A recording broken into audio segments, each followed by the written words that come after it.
So I don't know. We'll see how it goes forward. I would imagine, you know, it's possible there'll be a little bit, but we have given you the tools to import your own if you want to, if you locate assets online that'll work for your purpose.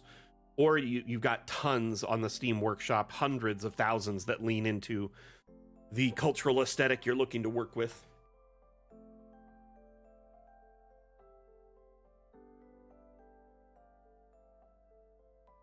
Okay, get back to columbariums. Okay, let's see here. I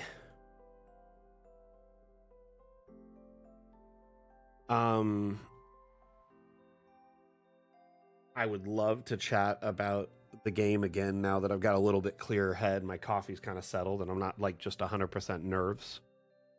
So, prior to this session, we've been clearing out like a dungeon, right? Like a small cave system dungeon that has essentially a series of kind of cave corridors and rooms. And each room so far has had, you know, people guarding it, various of constructs mainly, or fiends, only a handful of humans we've run into. And as we've been kind of navigating these spaces, we have found numerous secret doors, which has actually allowed us to kind of sneak around the compound and find other ways to navigate the area and maybe find encounters first that we weren't supposed to, or get behind encounters, giving us kind of an edge or a sneak attack. So it was kind of neat in that regard. And I don't know. Anyway, my character is very inquisitive, but also paranoid, my player character. So I'm always like investigating, you know, areas for things that are interesting, secret doors, traps as well, or loot, or clues as to what, you know, might be going on in this place. So I'm constantly kind of, I guess, quarterbacking that aspect of our party. And I do have a really high investigation. I have a really high arcana. So I kind of tend to be the one they want to do those checks anyway, if that makes sense. So if there is a trap, I often, you know, will figure out what it is and how to circumvent it, whether it's sacrificing like my unseen servant or, you know, my familiar, or, you know, trying to disarm the trap in one way or another. It's been quite an interesting endeavor because the person who owns this dungeon is paranoid as all. There is so many traps. The last big bad we went to had a lot of traps, but it was nothing compared to this. This place is Traps City. Oh my goodness, thank you, Artful Darkness. Much appreciated. How are you doing today?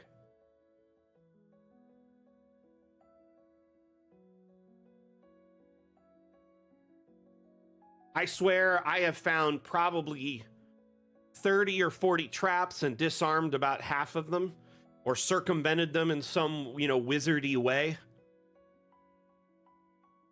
My new favorite creation that we've come up with in this dungeon is the Nolzur's Marvelous Peephole. Let me explain.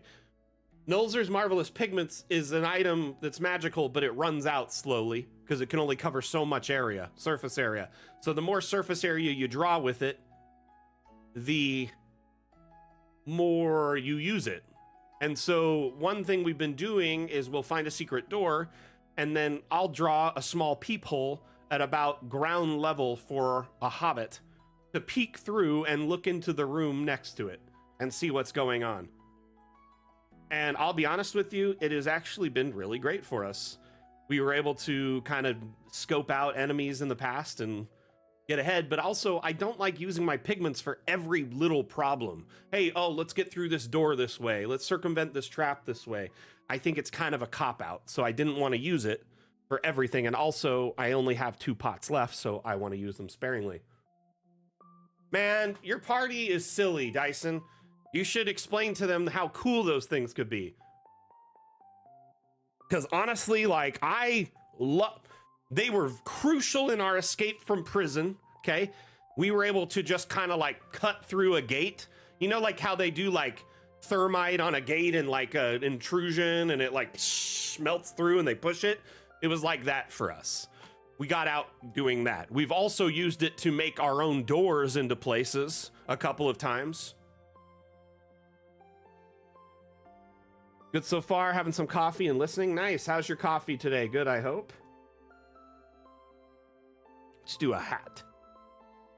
We'll do a cap.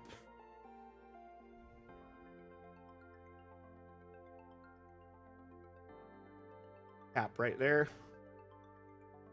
What I'm going to do is grab a canopic jar from one of these earlier ones. Oh. Grab a jar of ashes. Bones.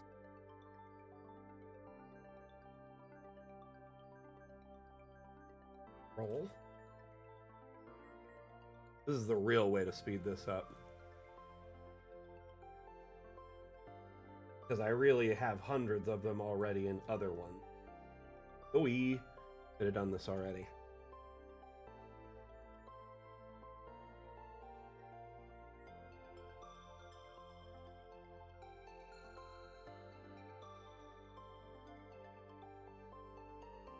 Okay, so going into this session, we basically had only one room left to clear. We'd kind of made our way around an entire room that was in the center that was square that we knew had 4 doors to get in, but every door was covered in traps.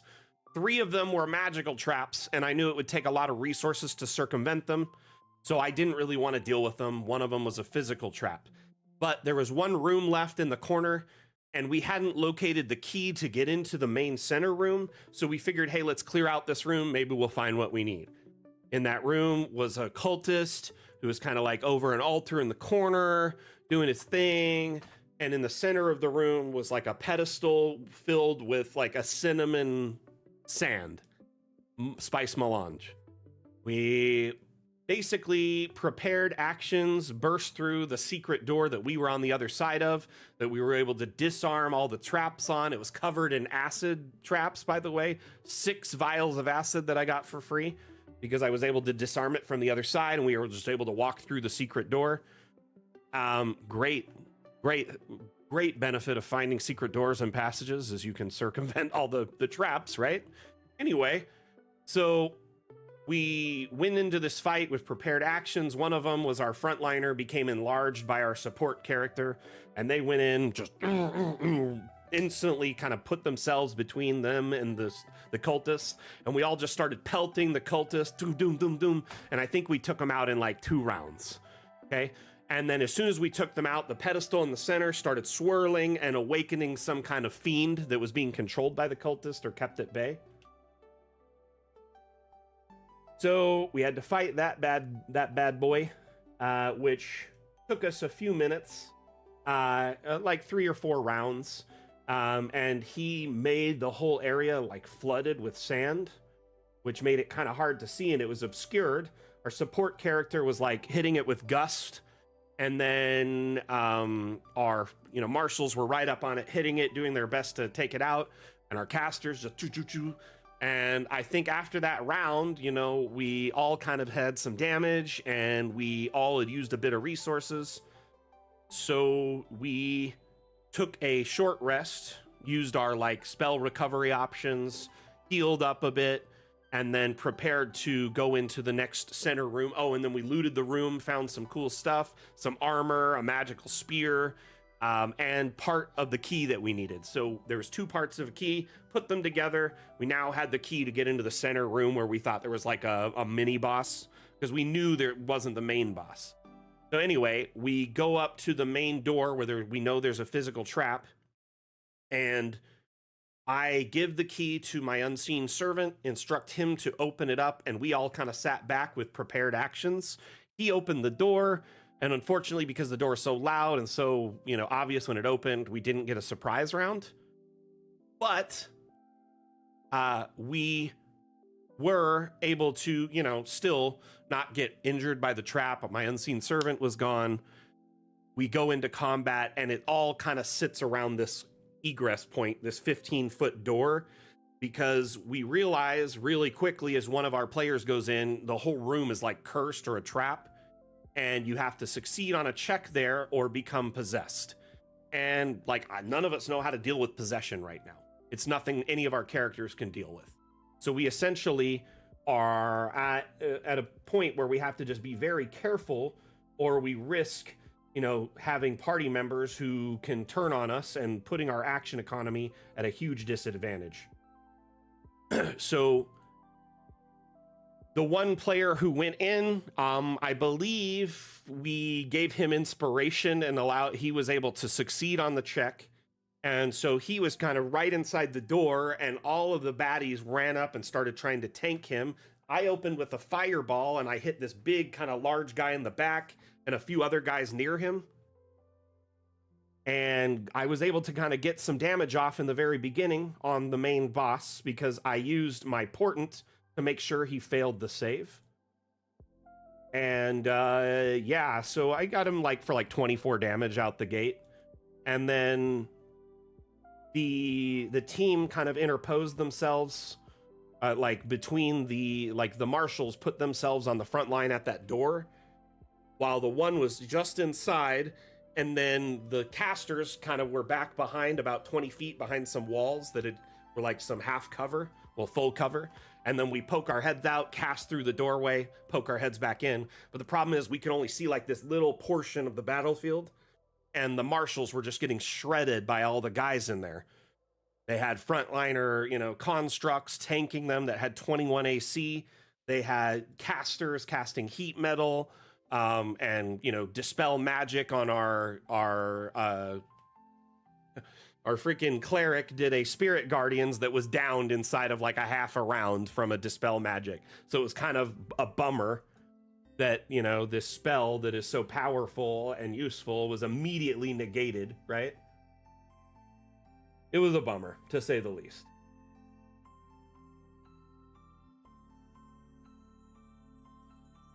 Anyway, so we are essentially kind of got this front line, big square room full of like 6 or 7 dudes, and then frontliners, 3 people, casters, rear, kind of holding up the guard. Our support caster puts like a bless on everyone. So we're getting bonuses to our saves and attack rolls, and that helps. And then everyone up front is grouped around the paladin, so they get +4 to all their saves. So that helps. But our front guy gets hit with a heat metal, and then these guys flank him and start hitting him, and they down him within like a round and a half. It was scary because he was down immediately, and we're like, oh crap, our action economy is even more tilted, and we don't even really have a handle on what's going on in the battle. This is like 2 rounds in, okay? And so we're trying to figure out what to do. He's in death saves, and he's already got heat metal on him, so heat metal's making it hard for him to recover. Essentially, we're trying to come up with a strategy to slow down the fight and get a bearing on the guys in there. The big guy, the large guy, he keeps zipping across the room away from us and into the corners of the room, out of sight of the door. And he'll like go up, hit a couple times, disappear to a corner, and he doesn't provoke opportunity. So it's a pain to try and hit this guy. There's casters, there are fiends sitting back, hitting us with ranged attacks or like spectral spears. And then there's 2 constructs up at the front just tanking the door. So our cleric casts a moonbeam to put it on the door, and we were hoping that would waste another dispel, because we thought somebody would waste a dispel on it, and then that would at least not be as wasteful as a spirit guardians. And no one dispelled, so we had the moonbeam kind of giving us a barricade at the door, or at least a portion of it. And then the frontliners there, and then basically we're trying to pick apart these guys, but we can't really get a bead on anyone in particular as the casters. So I did a prepared action. Okay, sorry. One of our frontliners was able to force a potion into the guy that was downed, getting him up. He disengaged, fell back, and kept healing himself for a round or 2. And then our paladin kind of tanked the front line with the cleric, and then I prepared a web because I got sick of like all the people like moving around and I couldn't really see them or get a bead on them. And the web I prepared, I said, when the main large guy comes into view, this fiend, I want my web to unfurl and capture him and anyone that's within 20 feet of him, or like on the enemy team, not my team. And then that went off, got him, right? When he flew by the next round. And I will tell you that single move between that, and then our support caster casting a hypnotic pattern to break concentration on one of the heat metals and slow down, another construct. We kind of tilted the battle and the action economy in our favor, and we were able to finally hit this boss guy that was just shredding us every time he came by. And it was like 8 or 9 rounds. I'm not even joking you. It was a very long combat. But once we were, the frontliners would like pick one guy, take him out, and we in the rear were trying to take out concentration on anyone that was concentrating, or like focus fire on any of the range guys we could see. And once we kind of had a strategy and locked everyone in place and like had our front line locked in, it was pretty cool. Cleared everyone out, had one surrender, kind of took him as hostage, interrogated him, and learned that the trap in the room, the curse, was like a spectral floating ghost with eyes in the center. If it sees you, you have to make the check. If you make the check and succeed, you're good for I don't know how long, but if you make the check and succeed, you're good. If you don't make the check, you are SOL, you are possessed. And we had no idea how to deal with that, so we wanted to approach it carefully. So essentially, we had our first player who had already succeeded on the check go in, kind of look around, and then we were interrogating the guy that like we got him to lay down his arms, and he told us if the lady doesn't see you, you don't get possessed. So I thought, hey, let's use our blankets, our bedrolls, and cover the eyes. So our dude that could go in without the issue went in, covered his eyes. I sent in prior to this, before we went in again, I was like, let's just be safe. Send in my familiar. My familiar got caught in the web and then immediately got possessed. So we knew the possession was still a thing. But our fighter who was on the front line, he's like, hey, I think I passed the check and can go in. Let me check. And he went in. That's how we knew it was safe for him still. So he covered the eyes. We had our paladin go in, who was most likely to succeed a check if there was a problem. And he went in, succeeded by a long margin, like a wide margin. Oh, he didn't have to do the check, actually, because the eyes couldn't see him. Sorry, I'm getting a little confused. And so basically, he went in. We are all able to go in and kind of investigate the room. I had detect magic going, and we found 3 magic items. There was a staff of the adder, a immovable rod, and it's like the eye patch of the Chronergy eye patch. I think it's a Griffin saddlebag item, so it's not like a core item. Okay, we got all those filled out enough. Start putting graves. Graves.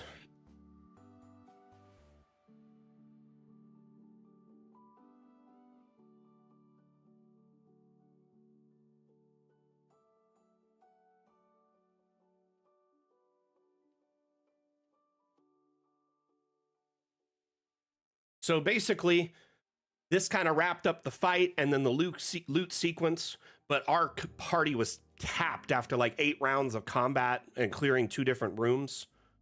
So we asked for, we were trying to angle ourselves to a long rest. We realized this room was safe on the inside, but like if we pull the key and the doors closed, we'd probably be stuck inside because there's like all sorts of magic and lead and other things preventing you from getting like seeing out, seeing in, getting out, whatever.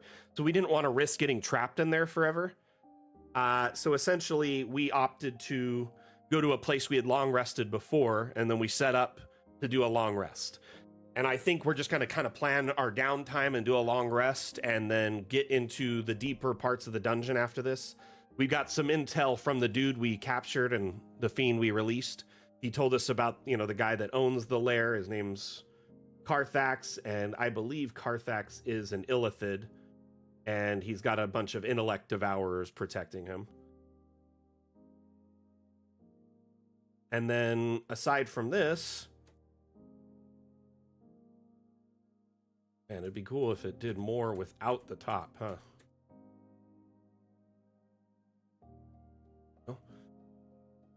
So essentially we have kind of 3 areas left. One is a room full of like kind of Frankenstein monsters that are all in cells, okay? And one of them is strapped to a table. We essentially were able to circumvent that room because we found it as a secret room, and there was a secret door in it that went to another room. So we essentially kind of took out anyone that was a problem in there and left everyone else alone because they're docile unless provoked or attacked. So there's that room, which we could potentially clear, and we might want to before we move into our next segment. The other room is a room with a door that has the brain dogs on it. Yeah. And then the room, there's another room, which I guess the guy said there was a lady inside with red eyes and she eats your blood or your flesh or something along those lines. And she has dreadlocks. But it seems like she's a vampire being held hostage by the Illithid and like used for scientific experiments, like hemomancy. I don't know. We're kind of figuring it out as we go. This guy is pretty cruel that's running the place. I think he was a human that became an Illithid at some point.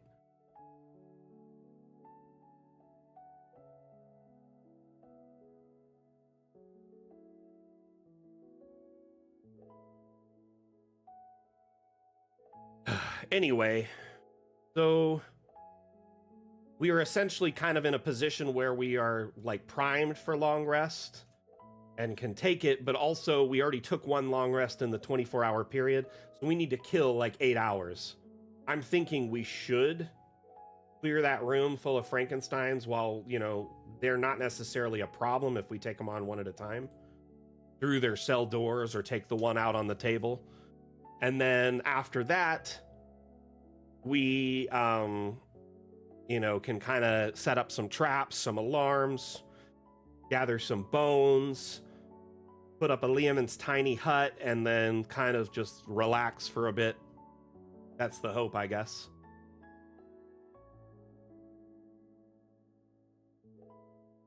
So what I'm going to want to do is mix in some casual just burials like these. Just some graves that are normal. Like just like hand dug. Well, I guess they're all hand dug, but they're not as fancy like these, you know? But I'm going to have some mixed in as it trends to be more and more these.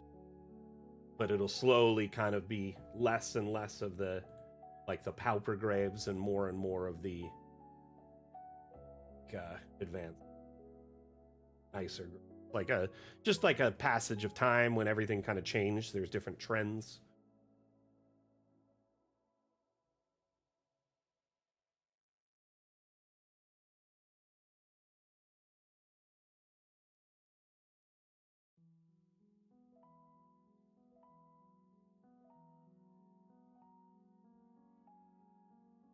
Oh no, you're gonna have to talk to your deity and you're worried about how that'll pan out. So you're gonna have to do something questionable is what you're saying, Rev?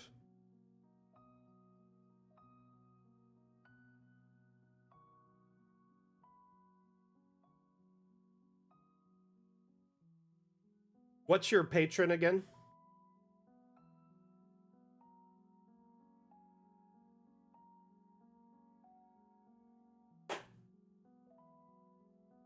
Hey, raise of hands in chat. We got a lot of chat feeds. We're live on Twitch. We're live on TikTok, Facebook, Twitter, YouTube, and Steam. Just raise of hands. I'm curious. Are any of you members of our Discord currently? I'd just like to get a rough idea of how many people in our audience right now are already a member of our Discord. Warl says yes. Rev says yes. Artful Darkness, thumbs up. Jim, heart hands like this, right? Asmodeus, of course. Mondu, raise his hand. Getting a lot of feedback right now from different people. That is awesome. First off, can I just say thank you for the continued support? The reason I'm asking is our Discord is kind of our primary like gathering focal point, amalgamation of our community. It is where, you know, it's essentially where we have our greatest following of our community, and I think it's a great place to check out as a cartographer or a new map maker in our community, because it's a great resource. There are channels dedicated to asking questions or getting support. So you can, you know, put in a question thread, and then myself, moderators, staff, other community members will chime in and try and provide you with assistance. Additionally, there are places where you can chat with other DMs and bounce ideas off of them for, you know, map making, stat blocks, homebrew, and counter design, etc., which is also very fun. And then lastly, if there's any upcoming, you know, teasers, events, release information, we typically share it in our Discord first. So if you want to know about our upcoming updates or any, you know, things on the horizon, that would be a great place to check. And I highly encourage it.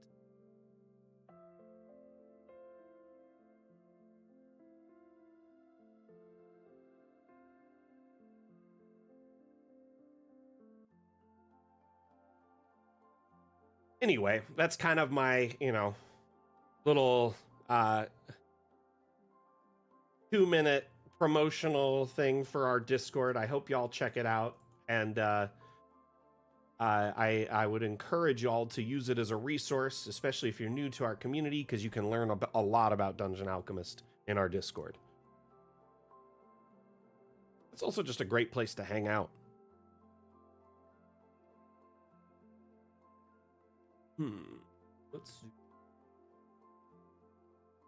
Let's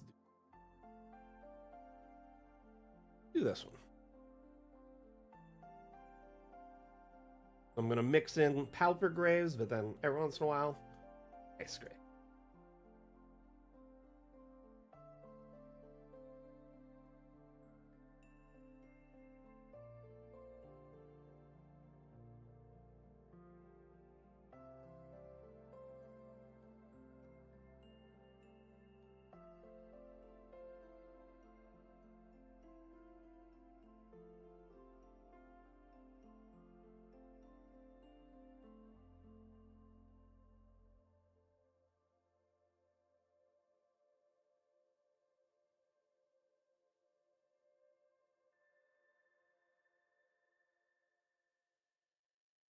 Poseidon over on TikTok asks, "Heyo, been having issues with bigger grid sizes. What's the ideal grid size you've been using?"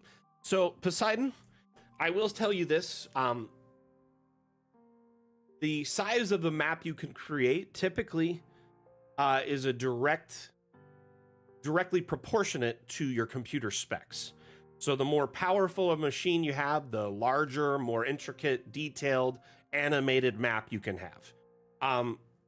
If you have just a, you know, let's say you're using like an average laptop, you may want to stick to smaller map sizes, like battle map sizes or simple encounter maps.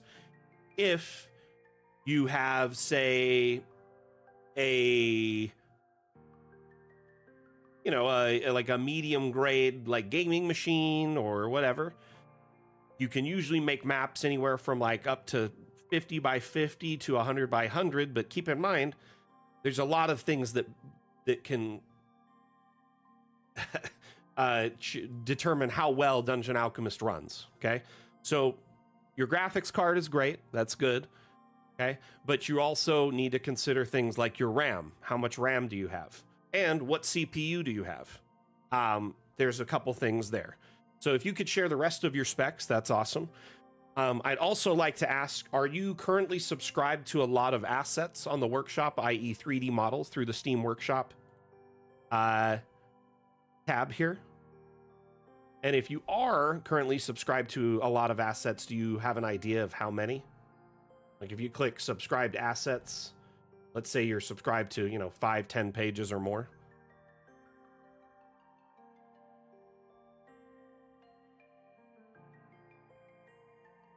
Okay, well, when you open, if you subscribe to maps on the workshop too, it automatically may subscribe you to assets. But assets on the workshop, they're not necessarily heavily optimized. Some of them are great, some of them are better than others, while some are really big, right? Some are even animated and have a lot more data and detail to them. So what I'm pointing out is the more assets you're subscribed to, the performance of Dungeon Alchemist can decrease as a result, your load times, your performance, etc. Think of them like mods for Dungeon Alchemist, because that's essentially what they are. Every one you're adding is a separate mod, and some of them might decrease performance exponentially. Now, another thing, the further you're zoomed out on a map, the more of the map it's rendering at the same time. So it's actively rendering everything in view, which can put a big burden on your machine. So you want to stay zoomed in on the area you're working on at any given point if you require a large map. And then lastly, under the settings menu, well, two things actually. Under the settings menu, with the current specs you have right now, that's about as large as I'd recommend you going. Yeah, if you upped your RAM, you could probably do double that. But I'm giving you some tips to maybe squeeze out another 20 by 20 or 50 by 50 if you want to try.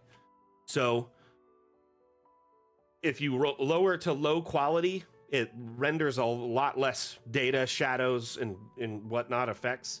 So you can have increased performance while you're building. You can probably get up to like 120, 125 easy. Additionally, you can drop in here and enable or disable natural animation. So like water and trees will stop moving. Currently, yes, RAM is a big component if you're dependent on assets from the workshop or a lot of animated like things on the map, i.e. effects. Like if you're using a lot of effects and torches and you know what I mean, that will increase RAM usage. If you have Dungeon Alchemist running on high, that will increase graphics card usage. See, the thing is, comparing Dungeon Alchemist to a game isn't apples to apples, my friend. It's more apples to oranges. Dungeon Alchemist isn't a game. Games are pre-rendered environments. So they pre-rendered they pre-built and rendered the environment in advance. You load into a pre-rendered environment. There's really nothing new added to the environment other than you as a player. Whereas Dungeon Alchemist is a real-time 3D render engine. So you're rendering everything in this environment in real time. All the lights, all the objects, all the effects, all the everything. Oh, gotcha. Often we'll get people being like, well, I can run Baldur's Gate and Tarkov and Grand Theft Auto on Ultra. I'm like, it's just not the same. I'm sorry. It's more like if you have a computer that's meant for like 3D design and like 3D rendering, they tend to be absolute champs at Dungeon Alchemist, at least for now. And keep in mind, we are in early access, so there's optimization that will be happening. You know, we plan to optimize more and more as we progress through early access. My understanding of it too is we definitely can do more optimization around the processor. So you can get more utilization out of your existing processor. And run Dungeon Alchemist a little bit smoother, but that's, you know, just stuff on the horizon. We also optimize the, you know, AI room generation and environment generation with pretty much every update. That way that gets smoother and quicker as well.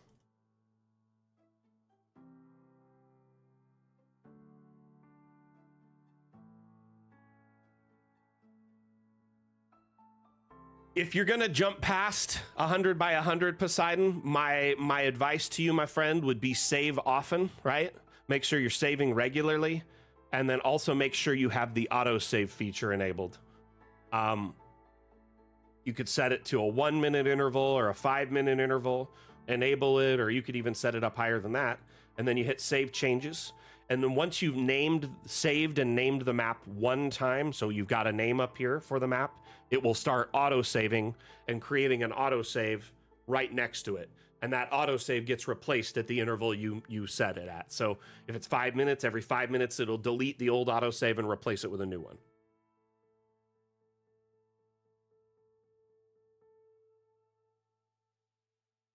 Oh, for sure. Yeah, the Steam Workshop is a great resource.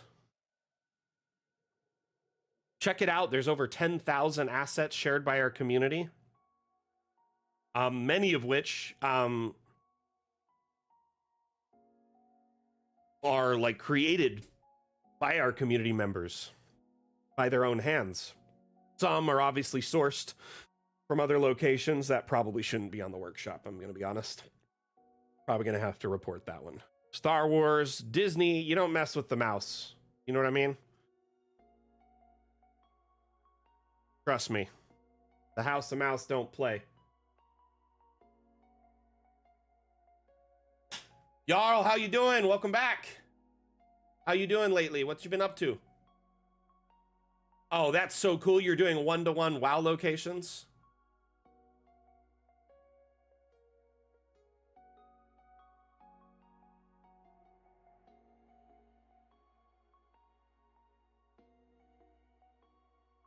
Another thing too, Poseidon, make sure you're not doing anything else in the background, like playing videos or having anything else running while you're building the map, because it is a big resource hog. Dungeon Alchemist can be, especially if you have a map that large. You know what I mean?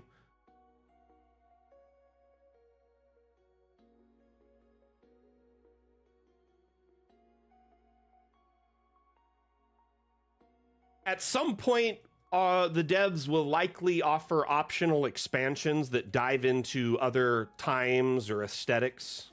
The current thing we're doing is fantasy because that's what was promised from our Kickstarter. We wanted to deliver the fastest, fastest, and most like comprehensive fantasy map maker on the market, right? We're still in early access. We still have several major updates until we've delivered on all our Kickstarter promises and leave early access. 4.5 major updates to be precise. So our next update is part 2 of Fun with Objects. After that, we have 4 major updates in no particular order. We have Tricks and Traps, Water Worlds, High Seas, and Instant Dungeons. After all those have been realized, I believe we'll leave early access and then start offering optional expansions. Optional expansions would lean into things like sci-fi, cyberpunk, maybe regional aesthetics, because we would pair maybe with, you know, like a specialist who could help us, or possibly different times, or, you know, things like that, like Victorian, modern, post-apocalyptic, etc.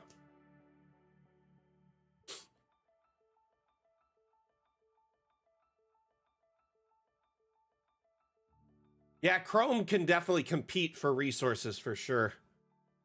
It's crazy because I have multiple instances of Chrome opened right now, but I also have 132 gigabytes of RAM. Here, let's look at this.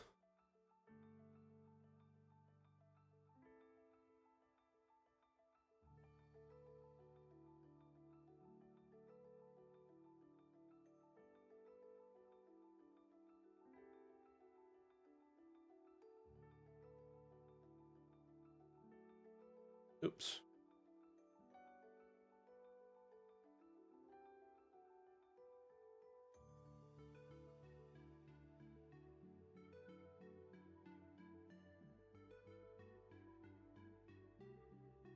Okay, so right now, Dungeon Alchemist is using like 8 gigs of RAM, just like looking at this small scene.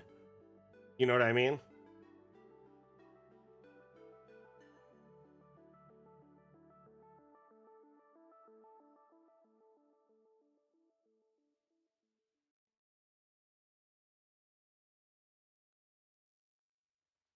So, Vaco, depending on how the model was designed or what its purpose was, it may not have surfaces like that intended for this use, right?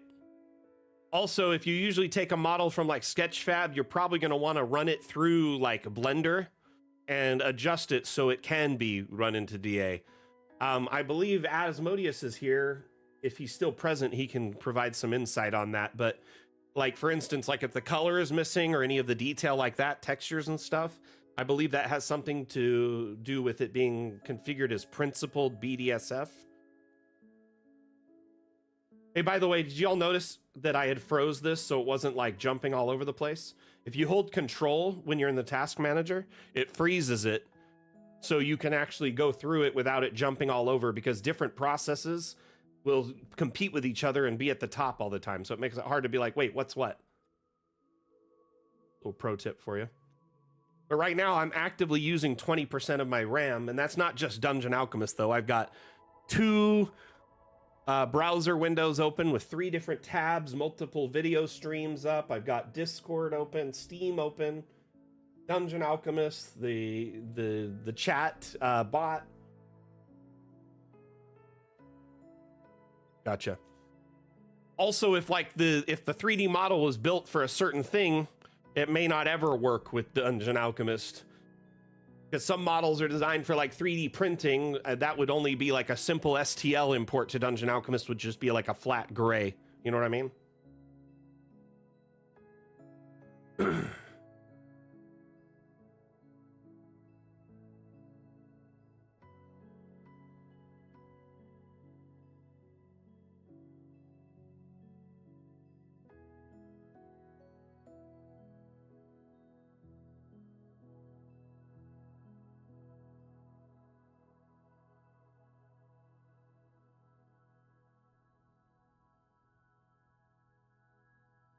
Goodness. Save. Models must be baked first. Good to know. See, Asmodeus knows this stuff backwards and forwards. I know enough to get myself in trouble, basically. Always be saving.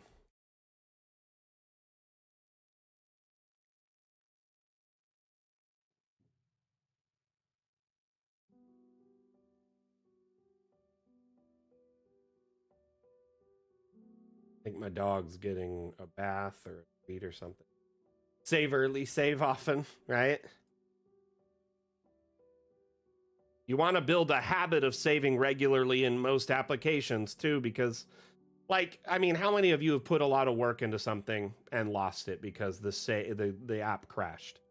I'm sure many of you have have to deal with that over the years. Whether it's like, photo editing or video editing or a video game or any number of things where something crashed and you lost a lot of your time.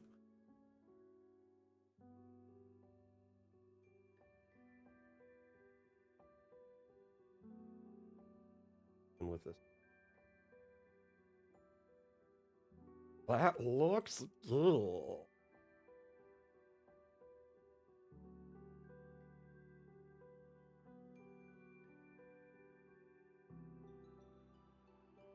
Man, I do that all the time. Mondu. I'll be building and I forget that I haven't even saved once, and I've got like 3 hours on an untitled map, and I'm like, man, that's a risky play, Mac. You are riding the highway to the danger zone right now.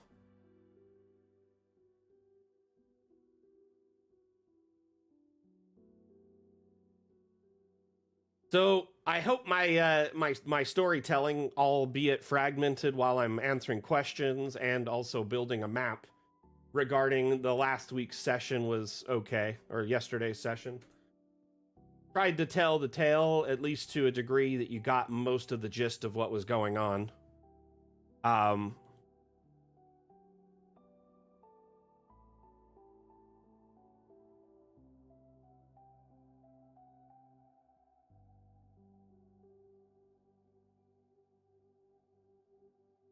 Honestly, going into next session, I'm not sure how things will play out.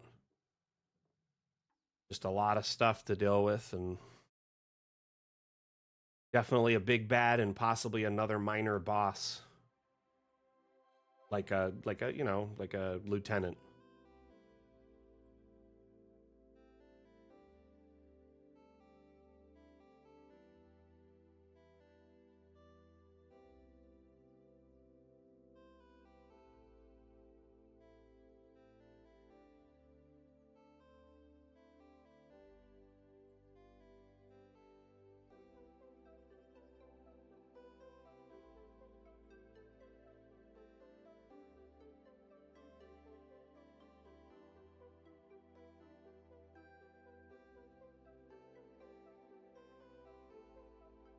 Ripperoni, Mondu.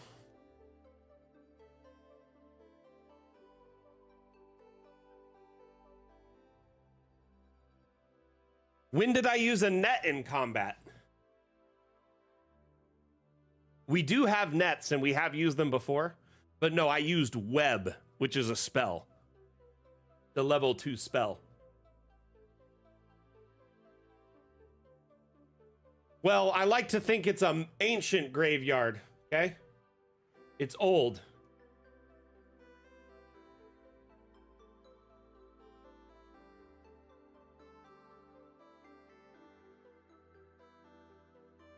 Wait, your DM doesn't let you use web?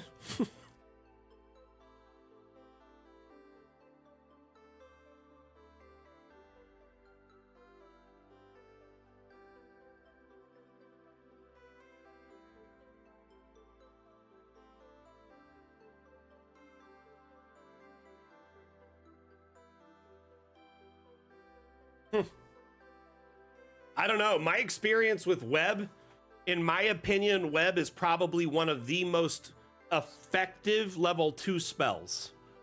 It can really change the course of a battle, if especially if the DM and everybody plays it correctly. It is an insanely powerful spell that is underrated. Essentially, controlling a large group of people, orcs included. I've nabbed a massive group of orcs once, like 5, in one casting. Wand of web, or any staff with web, or any way to get web is a good spell. It is very good. But I tend to like to do, like, I do damage, right? I like to damage, but I like to control the battle and make sure my teammates don't get hurt and control the enemies so they're less effective, right? So, like, I use, silvery barbs and counterspell to protect my teammates, but I also use web to make sure the enemies can't move around and aren't skittering everywhere and are stuck in one spot and way easier to hit, right?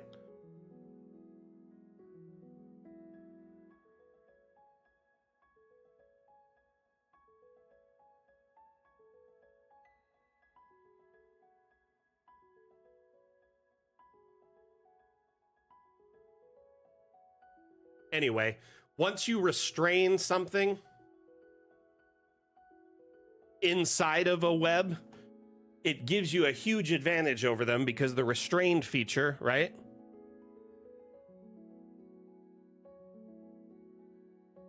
When you're restrained, your speed is 0.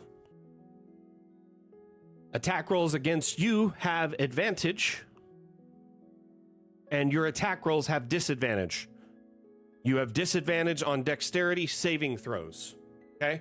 So all of these things from one condition, being in the web, and they have to waste their actions to get out. They can still attack if they're within range of someone, but they have disadvantage.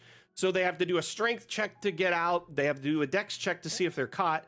It's such a good spell. And if you catch it on fire, it does bonus damage. And like Mondu says, you throw some oil on that flame or on the fire or on the web first, and then, or some grease, and then, whatever. It just stacks. So the boss, we had caught him in the web, and my son had hit him with a hex for strength.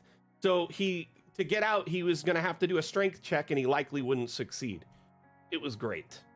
We like to coordinate our spells with each other, so they overlay and compound.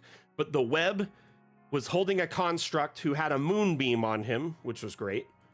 So he was just locked in place, getting hurt every round, and our frontliners were just chewing him up. Super fun. We turned them into scrap.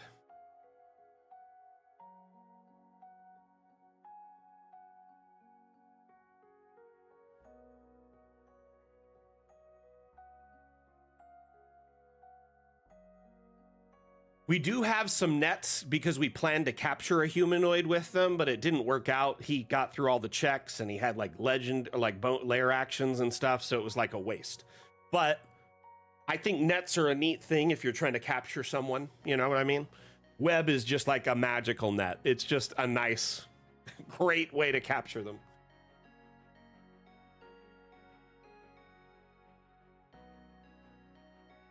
But yeah, it was something else. We had a tremendous amount of fun in our session. We did not level up because we're milestone and we're getting incredibly close to our next milestone. Likely next session if we can get to the boss and beat him.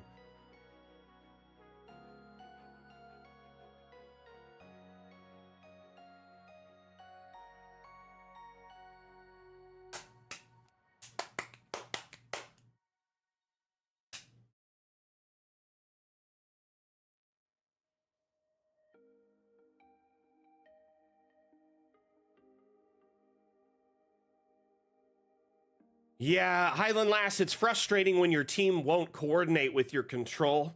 We have a player who definitely plays his character like its stats are, and he loves to, you know, kind of, if his players never experience something and it doesn't look dangerous to him, he'll just like run into it. He doesn't care. His character's low intelligence and he likes to experience it by just running headfirst into things, Leroy Jenkinsing it, you know? So, like yesterday, he walked into the lair and almost triggered a possession on him when I said that there was an evil aura in there and you shouldn't go in. He's like, okay, I'll deal with it. Evil aura's got nothing on me. It's funny. The first time I cast web, he just ran into it, cowabunga'd into it, just like jumped in and was fighting people in the web. He didn't care. First time he saw a moonbeam, he ran into it. Pretty much every time he sees something the first time, he's like, ooh, shiny. Gotta check it out. He's like a crow.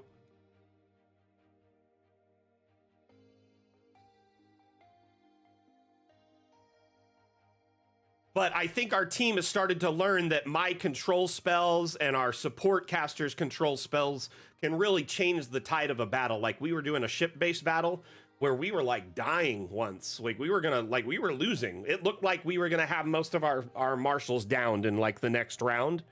And our support caster got a crazy hypno pattern off on these flying dragon creatures that also could breathe underwater. They're like half water, half like flying looking dragon things, a Drakon, I think are what they are. And it just fell into the water and started sinking because it was hypnotized, but it could breathe underwater, so it worked in our favor. And one of them was instantly off the map, and the other one we took down the next round, and then it flipped the tide of the battle. Like, once they saw Hypno Pattern in action, our party was just like, between that and Web, they're just like, hey, are you guys gonna throw out some more control? Because they really like putting themselves at the front line, but having something that keeps the bad guys there so they don't have to keep chasing them.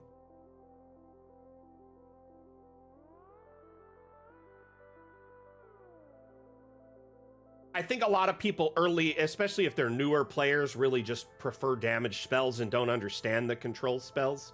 I think it's more of an experienced caster really dives into control spells, in my experience at least, because they realize how valuable they can be. And the thing is like early on, even things like Fairy Fire are highly underestimated, right? And people will constantly just be, they're not that great. And like Fairy Fire is a powerful spell.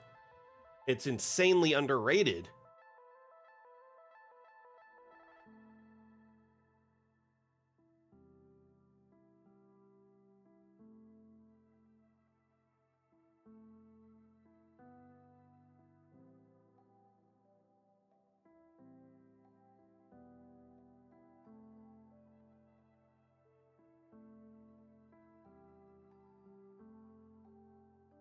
So you basically bullseyed him, Blue Mage.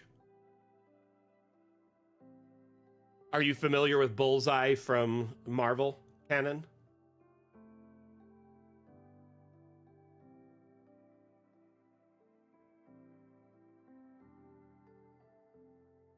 So that's exactly what that reminds me of. So in the Daredevil movie when I was a kid with Ben Affleck and Colin Farrell as Bullseye, he killed a dude with a paper clip that he used as an improvised weapon. Spike growth is so good.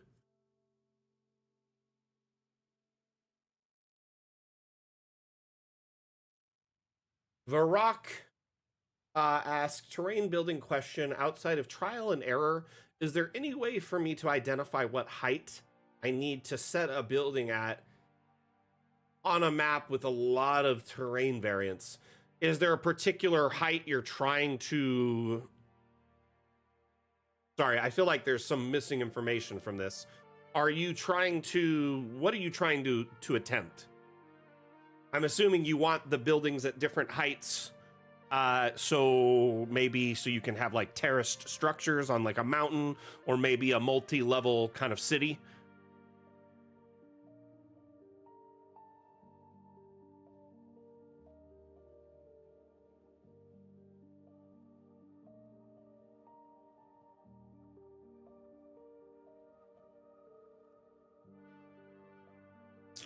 Oh man, yeah, that's a cool combo there, Highland Lass.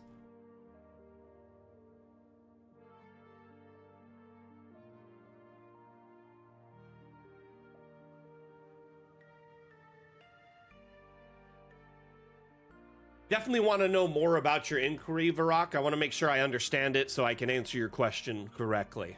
So any more information you can tell me about what you're trying to accomplish or build particularly, the more I know, the better. Gotcha. Okay, so I will tell you this. If you're kind of new to Dungeon Alchemist, some things that'll help you kind of understand right off the bat. Here, one second before I do this. Let me save like twice at least. We're gonna open up the new map panel, and then when you set a terrain, right? The default room placement is this right here, this option. So let's say you're generating a mountainous region, right? If you want it to feel more like a terraced mountainous kind of village, first off, setting your elevation correctly in your environment generation is very important. You can raise and lower buildings, but it's a lot of guesswork, and you're going to have to do a lot of kind of, oh, I got this height and I like this. What I recommend, first off, setting your elevation to mountain, whatever, biome you're in.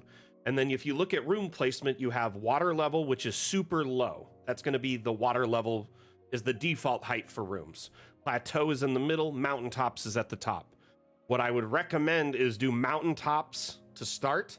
That'll be putting your home placement by default at the max, like one of the highest points we recommend on the map, okay? And then you can start terracing down from that. A building is roughly 2.7 in height, if I'm not mistaken, like a single floor. From like 0 to 2, I think 2.7 is one floor, if I'm not mistaken. So essentially, if you keep that in mind when you start kind of scaling downward, you obviously want buildings on your top level, maybe a little pathway, a road, which you can use the terrain tool using, I would use flatten, okay? And not flatten, I mean, flattening to room height at the top height is great because that's essentially where they're at. It would be the mountaintops. But everything besides that, you're probably gonna have to use a combination of flattened to terrain, smooth terrain, and flattened terrain to room height. The cool thing about this tool is it bases it off of the room you pull from. So if you have this tool active and you start it from a room that's at that height and you pull out, it'll start essentially doing it from that height. Watch, let me show you. That's the only room height I have on here, fortunately. But if I pull out from here, it'll start smoothing it to that height, right? But if I were to put a new room at a different height and pull from that one, it'll smooth it to that height. Let me show you. I'll raise this up. I believe 2.7 right here is like one full floor, roughly. Anyway, I'm just going to generate this quickly to give you an idea.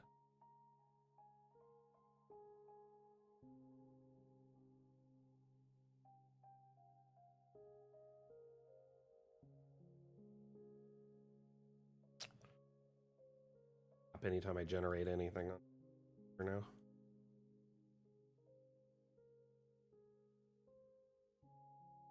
Blue Mage says, so I'm working on what's called a caravanserai for my dam challenge map, one of the large entranceway. Very mad workaround for the entrance, but any chance the devs might include a feature as of doors?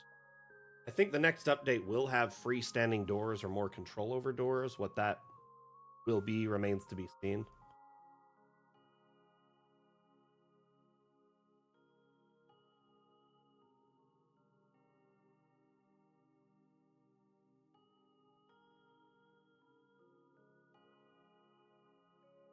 Goodness. Yeah, I think I froze DA. One thing to remember, Varrock, is we are in early access, so there are some things that, you know, will be a little bit off or feel like it's lacking or missing, you know, key features that feel like they should be stock. Something like this, you know, it could be something that is added with time. More reference points, measurement tools, etc. There are some tools on the Steam Workshop that can supplement, like adding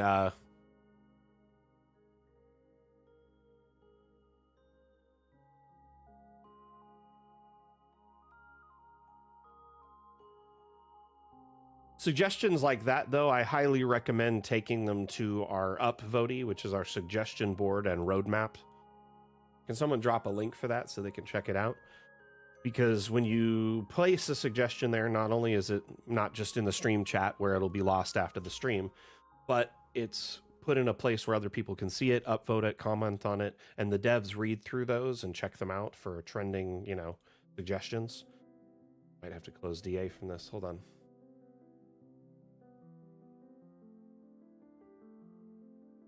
I'm just going to let it sit. I'll be patient.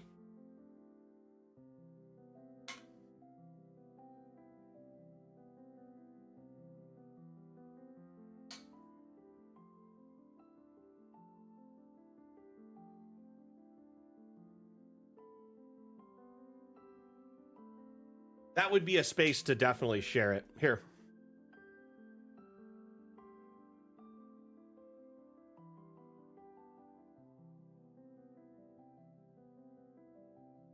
That is one way to do it. Like if you put something flat in the room, like a rug, right? Or even these abstracts, these are completely flat, right? That is the height of the room. If you move it just an absolute smidge, like I said, 2.7 is the height. I knew it. Anyway, if I go up from here, when it reaches the top, maybe it's 2 per. I don't know. Either way, that's one way to kind of measure it. There's also a few measuring tools on the workshop that people have created that kind of can help giving you a reference. So you can kind of set these to the side and use it as like a point of reference. What I was going to point out before, though, is the terrain tools. I believe they're dictated from where you kind of generate them from. So if you do flatten from the room when you start, right? Can pull out of the room, and now that's where it'll flatten to. You could have an area that's roughly, you know, like the same height right near it.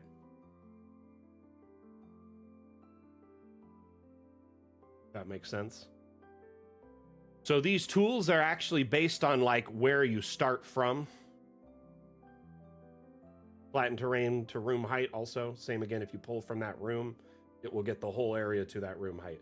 Because it's like, how do you know what room height? Because rooms can be at all different heights, right? But if you start pulling this from that room, it'll flatten to that height. The smoothing tool is more like if you have sharp angles like this and you want to have a downward slope, right?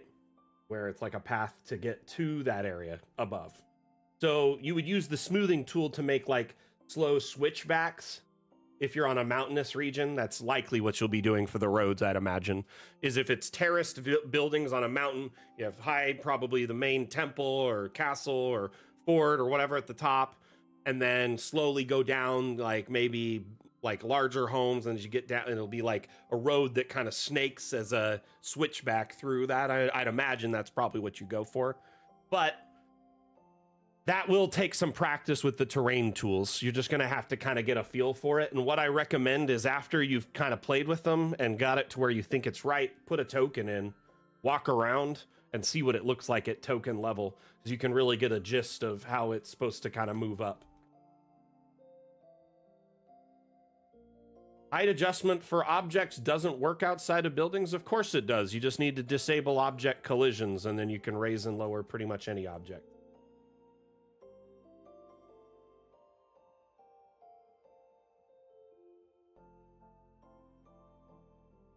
Trust me, if there's something that vexes you with Dungeon Alchemist, there's probably a solution for it.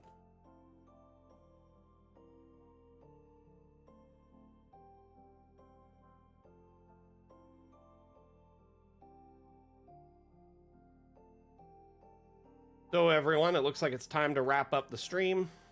Just want to give you a quick reminder that today's the next stream actually is on Wednesday. It's hosted in our Discord. It's an exclusive stream to our Discord called Office Hours. We host that every Wednesday at 10 a.m. Pacific. That is 1 p.m. Eastern and 5 p.m. UTC, I believe. That runs for 2 hours. It's a fun place to hang out, get to know like-minded GMs and DMs, bounce ideas off of each other for stat blocks, homebrew, encounters, maps, etc. We showcase maps that are shared on the Steam Workshop. So if you want to showcase one of your maps, you can post it on the workshop. I can open it up. We could take a look at it, kind of walk through it, check it out, critique it. We also check out assets on the workshop. We provide real-time AMA support, which means ask me anything. So if you have any questions, concerns, suggestions, feedback, you can tune in during the stream, let me know, and I will do my best to provide you guidance or pass or support or pass on your, requests to the devs.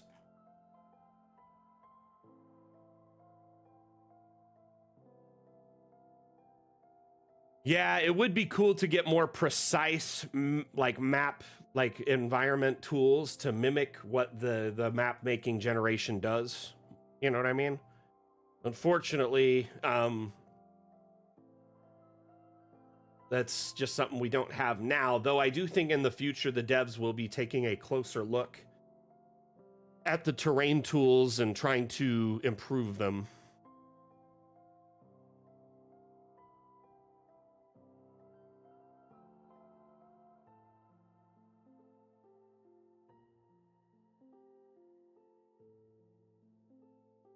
Yep. Honestly, if you have a lot of things to deal with and you deal with them one little thing at a time, many little things becomes only a handful, right? It's interesting how Dungeon Alchemist has evolved over time and become so much more intricate and extravagant and detailed and versatile. I'm sure many of you have seen how it's changed over the years.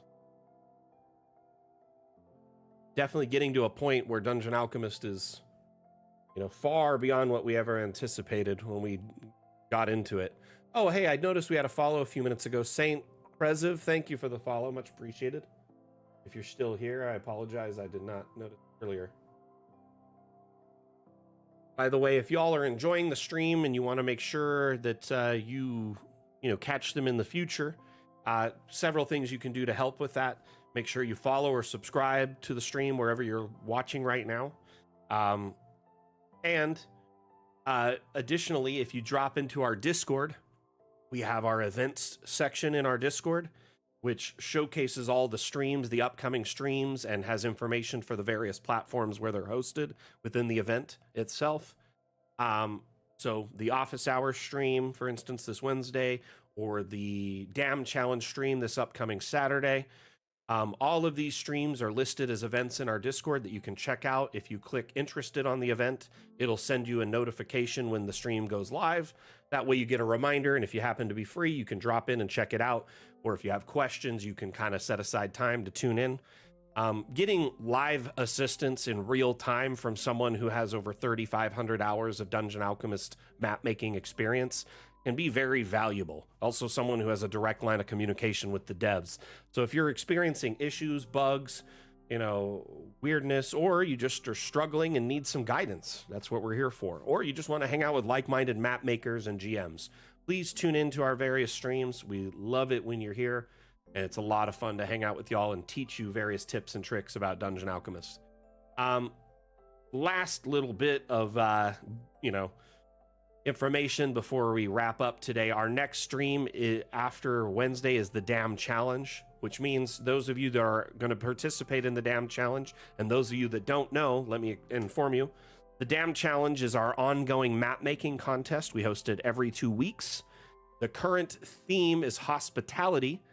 Using that theme as inspiration, we challenge you to make a map of any shape or size, and then submit that map to our Dam Challenge channel in the Discord. There's some rules pinned at the top of the channel. If you can please check out those pinned rules, follow them, make sure you follow them to the T to make sure your entry is qualified. If your entry is qualified, you have a chance to win the Dam Challenge and receive a $10 Hero Forge gift card as a prize. Additionally, you also have your map featured first on the Dam Challenge stream, a showcase that's roughly 20-30 minutes, getting a lot of eyes on your work. So if you maybe, are trying to do maps for commission or Patreon, etc., it's a good way to get some eyes on your work. Or maybe you just want to flex your map maker muscle on others and show what you can do. Great way to practice, but also get better as a map maker and challenge yourself to new heights. Maybe making a map you weren't comfortable with or something you never considered before. That being said, additionally, if you win, your map is featured in our weekly newsletter called the Cartomancer Chronicles. Every week on Monday, I put up a new Cartomancer Chronicles showcasing various maps, assets, tips and tricks, upcoming events, etc. You can subscribe to the Cartomancer Chronicles, and every Monday when it releases, it'll automatically show the next time you load Dungeon Alchemist. So let's say you load up, that Monday after it's available, it'll show it. You can check it out, exit, so you can see the new one every week, or you can even go in and check archives to see one of the 120 plus past articles. Might skip this one. No worries, no worries.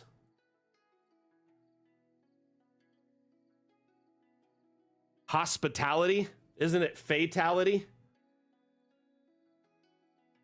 For that though, bud. I think you're getting them confused. Hey, Atlam, Asmodeus, thank you for moderating. All of my chatters that were actively chatting and hanging out, thank you for being here and vibing with me.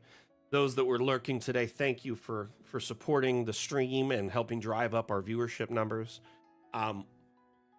Appreciate each and every one of you on every platform that we have live today. Remember, we're live on Twitch, Facebook, YouTube, TikTok, Steam, etc. So we're all over the place, and I appreciate all of you supporting on each of those platforms. Keep in mind our next stream is Monday. If you could tune in, I would really appreciate it. Otherwise, we'll see you next time I give a damn. We're going to wrap up the stream with a quick Dungeon Alchemist themed ad, and then the stream will be over, okay? I hope you can handle that today. Gonna miss you all so very, very much.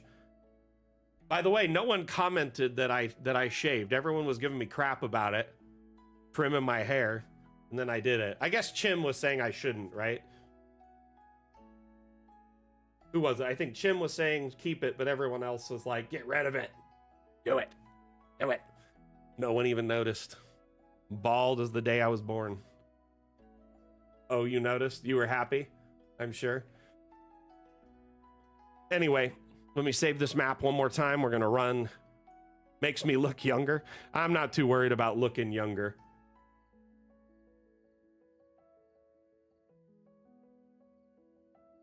I feel old, so. Thank you, Artful Darkness. Appreciate it. Appreciate the kind words. Got a lot of work done today. Well, redecorated the stuff that I lost work on last week, and then started back into the sardine can. Filled in 3 rows of columbariums, and then, started adding new graves, kind of specking out how we're going to do this. But now that I have like a game plan for this, and after about 5 or 6 rows, we'll phase out the old kind of pauper graves and go straight for more advanced, like nicer stonework graves. And that'll speed up this entire section dramatically, especially because most of it's a straight line all the way down into here. That's when it'll get a little difficult because we got to do pizza plots. I think after that, we're going to do the park here, Then we're going to do a little bit fancier section here.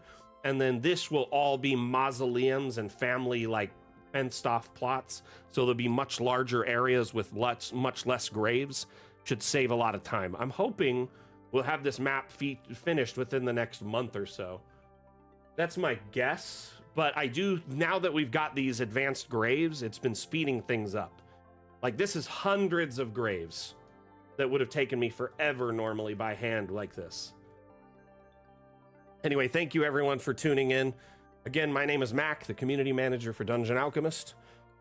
Dungeon Alchemist is a map-making utility available on Steam. Remember, we offer a free demo. You can try Dungeon Alchemist before you buy. Give it a little test drive on your system to see how it runs and whether it's worth your time and investment.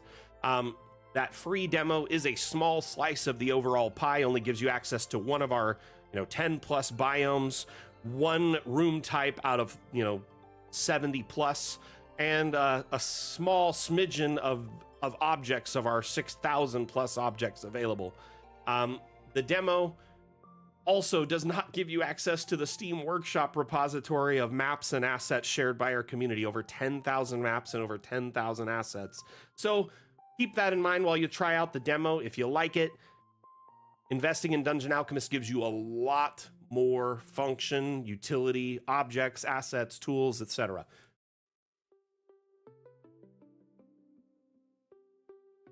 Yes, Asmodeus is correct in the back. Here, let me show you something. A quick teaser before we run the trailer, see if I can find one, okay?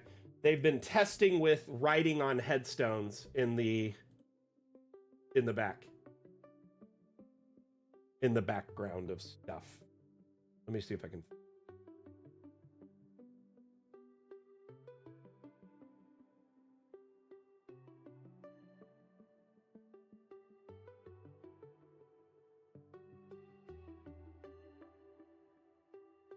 So we're playing with allowing you to put custom text on signs, papers, graves, etc.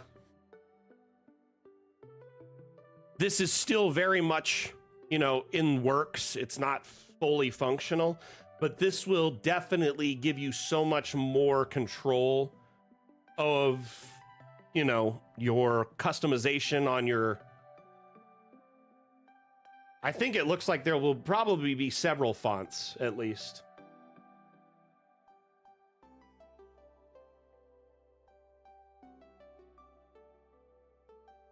Maybe 2 or 3 at least is the hope. But I mean, noticing all the things you can put this on already is a huge, huge upgrade, because right now you have to do this custom with like images. You figure it out, right? This will speed this up tremendously, especially for graves. Pair this with the decal tool. It's going to be so awesome and so custom.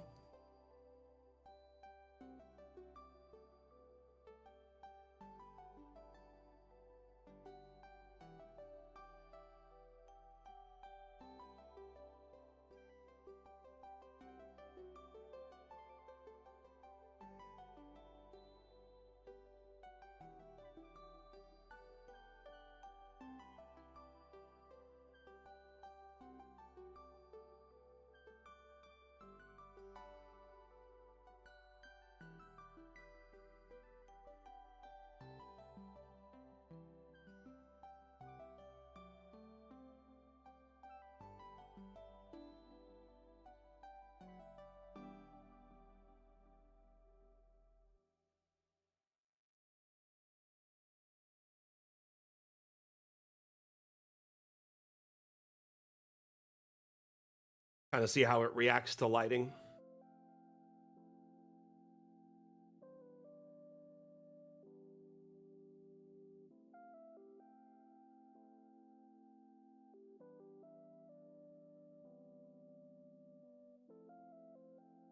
Anyway, hope you find that interesting. Hope that little teaser satiates you for a few days. Thank you everyone for being here. We're going to run that Dungeon Alchemist themed ad and we are going to wrap it up. Again, my name is Mac, the community manager for Dungeon Alchemist. We'll see you next time I give a damn. Mac out. Bye. Bye.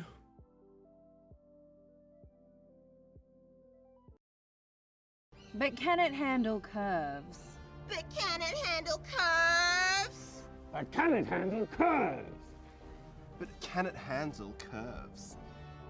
Dungeon Alchemist, the AI-powered map-making application for role-playing games, now comes with both round and diagonal walls.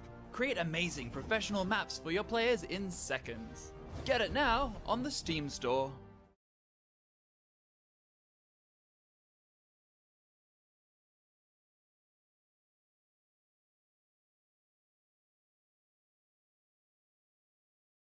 All right, everyone.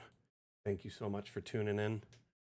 Appreciate you. We'll see you next time I give a damn. Mac out. Bye.